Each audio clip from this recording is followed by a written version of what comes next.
Hey, it's Benji Cole, son of Al Cole from CBS Radio and host of People of Distinction, the talk that gives an in-depth view of some of the most dynamic, intelligent, and successful people on the planet. Run to our website, peopleofdistinction.org for more info, or you can always email me directly at benji@alcoleenterprises.com. And on the line with us today, we have Biman Roy. And we're going to be discussing his amazing poetry book, Navigating the Quartz Forest. Now, it's available for purchase through Amazon as well as barnesandnoble.com. But people, listen, if you want to gather everything that Biman has in store, well, do yourself a favor and head directly to his personal site. Now, it's going to actually be his name just backwards. So it's his last name first and then his first name last. So it's roybiman.com. ROYBIMAN.com. There you'll find more information on Biman himself, more information on this wonderful book, as well as find the hyperlink set up to take you to the purchasing page. So one more time, that's roybiman.com. And I will say, Biman was brought to our network by some of the best publishers in the business, Author Reputation Press. So if you or anyone you know have a book that they'd like moved, people, you can do no better than contacting ARP and having their wonderful team move it for you. They're one of the best in the business to do it, and they specialize in taking your literary creation to the next level. So head on over to authorreputationpress.com and see what they can do for you. And listen, it is an absolute pleasure to have Biman here on the line. And without further ado, let's jump right in. Biman, first and foremost, man, welcome to People of Distinction, and thank you very much for being a guest today. How are you? Thank you very much for inviting me. Well, absolutely. Absolutely. Listen, the pleasure is all ours, okay? And I truly meant what I said in my intro. I think what you're embarking upon here is profound. And I love how unique it is and really how you've set yourself apart from other poetry books. Now, that origin story is special, but before we go into the book, I want to learn a little bit more about yourself. So, Biman, let's start there. Tell our listening audience a little bit more about your background, please. Sure. I was born in India and spent my childhood and early adulthood there. And from my childhood, I was very interested in art and poetry as well as music. Partly one of the reasons is my mom, besides being a housewife, she was also a musician in Indian classical music as well as a poet. And and my father used to teach English. So he taught me English, and I learned poetry from my mom. So if you connect these two dots, I was supposed to write poetry in English. But there I was writing in regional languages. But I went to medical school, and towards the end of my final year, once I was getting into internship, that was the time I kind of started switching over to English. Then something happened. I got my first 3 poems published by one of the most eminent poet in India, Kamala Das. And she was nominated for a Nobel Prize in 1984. Wow. And she chose 3 of my poems for Youth Times. And that was a big boost for me as a poet, chosen by her. And then right after that, University of Calgary printed one of my poems in their university magazine. So I came to this country in 1980, and since then I have been writing poetry whenever I can between working as a physician in 3 jobs. I'm a consultant psychiatrist, and so because that was my pleasure. Thank you very much for that. And people, what I took from that is this is what he knows. I mean, from his parents influencing him in this direction, from his poetry getting picked up and published in multiple areas. I mean, listen, people, this stuff is tried and true, okay? We are now getting the opportunity to hop on board, and I'm here for it, and I love it. Biman, thank you very much for all of that.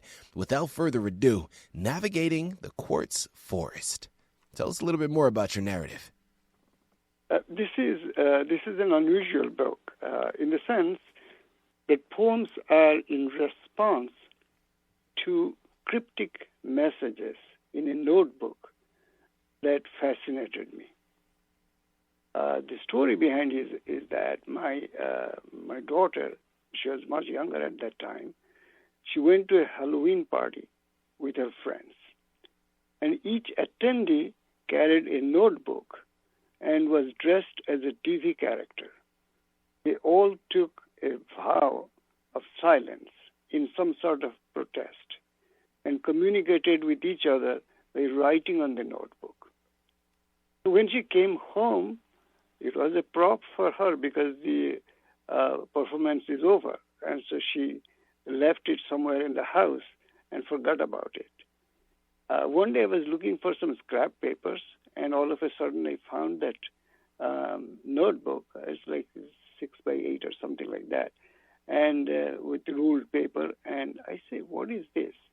It looks very interesting, and there are kind of fragments of dialogue written there, and nothing else. So my mind went in a different direction. I was thinking about how can I translate these fragments, these cryptic fragments, to a poem that somebody else can read and enjoy.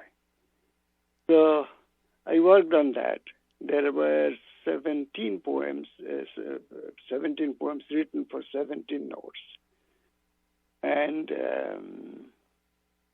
And when I showed it to her, she was kind of tickled to death. She said, "Dad, this is fantastic. You took my notes and made something out of it which will remain forever."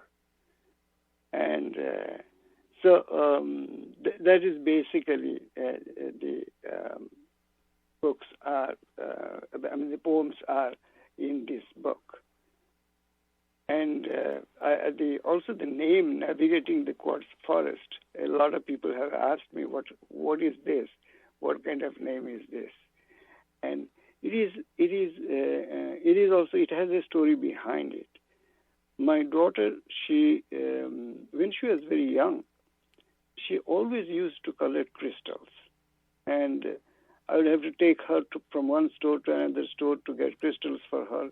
Even like a couple of years ago, she said, "Dad, let's go drive up, and I have a big crystal store in upstate New York, and we have to go there and get some crystals."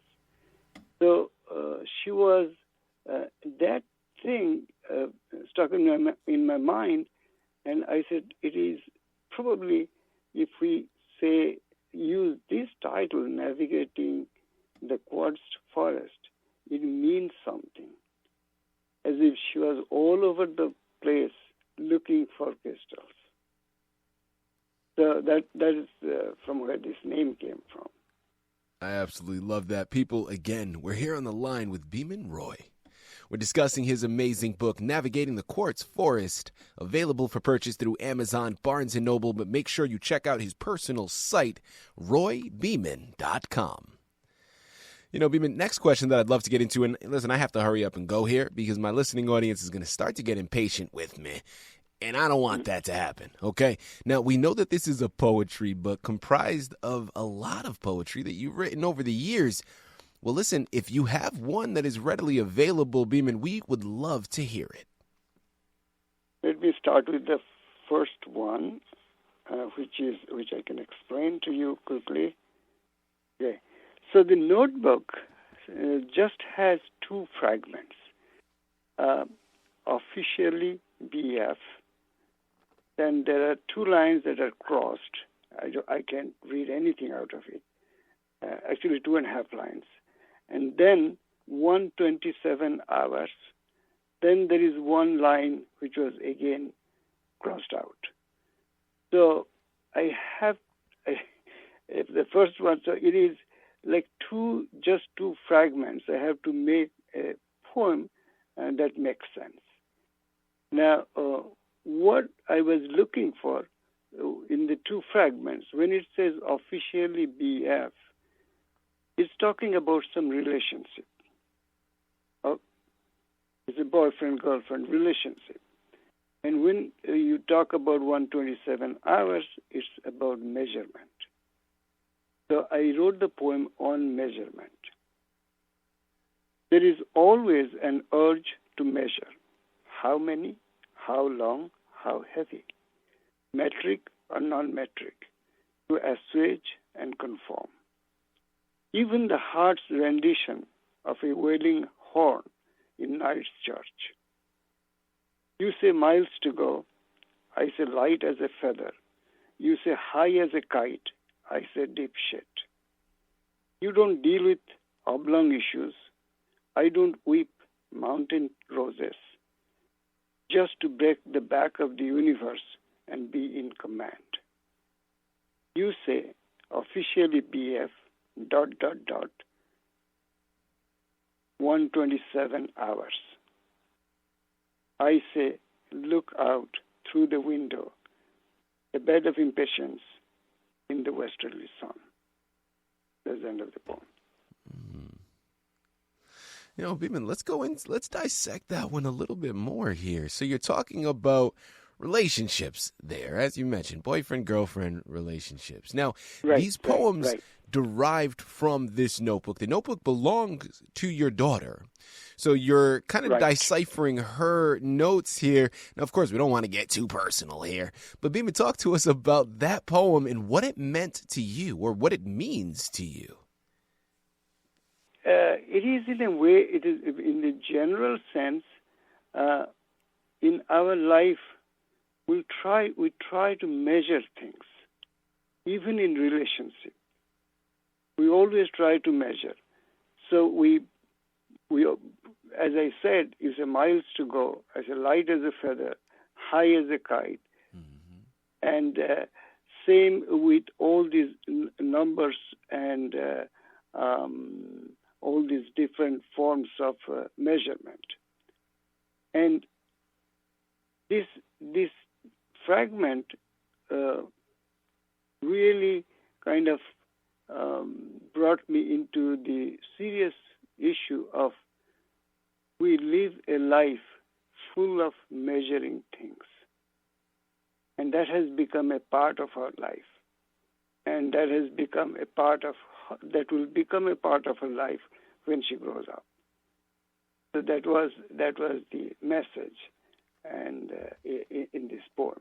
Mm-hmm. You know, Biman, curiosity for myself here. What would you say was a highlight for you in writing the book, or if not a highlight, something that surprised you that you weren't anticipating before you began on this journey? It was. I was very excited because it poses a challenge to me with these cryptic notes. I didn't understand what she's talking about, and but I felt that I need to do something with this. And there are also other poems. This one on the measurement. There are other poems. If you allow me to read a short poem, I'll read it about mood. There is something about mood in that note. It says, Joe is bothering me and trying to get me to talk, boy. So this is the note. Mm-hmm. And it's the mood that the speaker is kind of trying to explain that whatever is going on, she is not too happy about it. Right. And so in response, I wrote this short poem, Some Mornings. Some mornings are chatty. All kinds of birds, murmuring of leaves, even the fishes in the glass prison nibble on algae loudly. And a mother talking to her daughter while waiting for the school bus. Then there are mornings that hang like a wrong shirt from clothespin, wet and silent under a gray sky. Not much commerce between girls in the neighborhood, and phone is off the hook. Inside of you, the shutters are down. Everything seems to bother, even joy. I only thing I did is that the last word in the note is boy, and I just changed it to joy, which matches here. You know, people, can we just take a second and listen, speaking from my own perspective here, where I find so much value and so much power in the book is, A, the relatability concept, right? I mean, we just talked about 2 poems. The book is filled with a plethora of them, right? But just on the 2 that we've learned and we've read, we're talking about relationships. That's universal, right? I mean, we've all been in them. And if you haven't, brace yourself. It's going to happen at some point. And then emotions. So the relatability factor is there.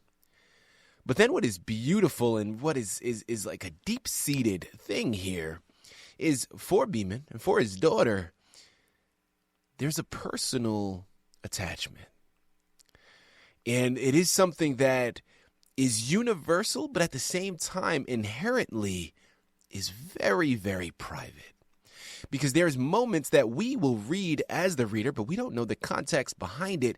But when Biman picks this up, when his daughter picks this up, there's that nostalgic feel, right? There's that personal aspect. And I think that there is so much there. And any parents out there can look at something like this and just be in awe in the creation of it. But also, you know, it just kind of makes you... It makes you want to do something like that with your kids, right? It makes you want to have that special connection with your child.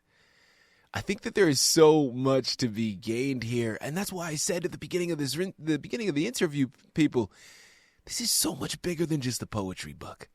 This is so different from other poetry books, and I absolutely love it. I'm here for it. I'm telling you, Biman, as we start to close out of this wonderful interview, man, I know about your past. I know about this fantastic narrative. Well, I'm focusing now on the future. Please tell me there's another book on the horizon. Biman, what's upcoming for you? I have a new book coming, already published recently by Author Repetition Press, Miss Manhattan. And it is I'm not kind of bragging about it, but it's a very unique book. I mean, I know that a lot of New York poets have written about New York, and that New York has. I mean, they have described New York, and they have lived in New York. But to write that book, I spent years walking miles after miles in the city. And coming back to Ridgewood where I live and spend a few days and then go back again. And so every time I go back, I bring back some scenery, some memories, and I write a poem. So this is a poem where city of New York has taken the center stage, and I got wonderful critical appreciation for that book already. So that's the new book, Miss Manhattan. There you have it. People, there's more on the horizon. Head on over there. He said it's already published. You can pick that one up today. Start with Navigating the Quartz Forest. Pick up Miss Manhattan right after that. Biman, this has been a fantastic interview. I can think of no better way to close out than with another one of those wonderful poems. So please, if you have another one to pull from, if it's there, it's readily available. Myself, my listening audience, we are all ears. It's a simple one. Again, it is a very short, very cryptic note. We are going to go. I am sorry. 2 fragments in one note. We are going to go. I'm sorry. And I wrote the poem, Parting. Always the same story. Tea in old China, a little pastry bought from the corner deli, mixed with gossips and giggles. Talks mostly meaningless, a listening stranger, like two neighbors on a stoop in a foreign language. Then a sudden rush, heart jumps into the mouth. Are you leaving? We are going to go. A little pause. I'm sorry. A below the radar quiver passes over the face, wetness. A desire to hold slowly retreats. A deer into the woods. People, listen, I generally like to close out, offering a reflection, offering a spiel. Like, it doesn't even feel right to do it in this moment. I think if we haven't convinced you so far, pinch yourself. You're asleep, okay? I don't know what's going on. This is a no-brainer. Amazon and Barnes & Noble are where you have to go. RoyBeeman.com is really the one-stop shop for everything that he has in store. It starts with navigating the Quartz Forest, but make sure to look into Miss Manhattan as well. This is a wonderful resource to add to your shelf, an even better gift to add to someone else's. So head on over there today and pick up your copies. Beeman, this has been an absolute pleasure. Such an honor. Thank you once again for being a guest on People of Distinction. Wonderful. I'm so happy to talk to you. I mean, you're such a wonderful person. I mean, I hope that someday I'll meet you in person.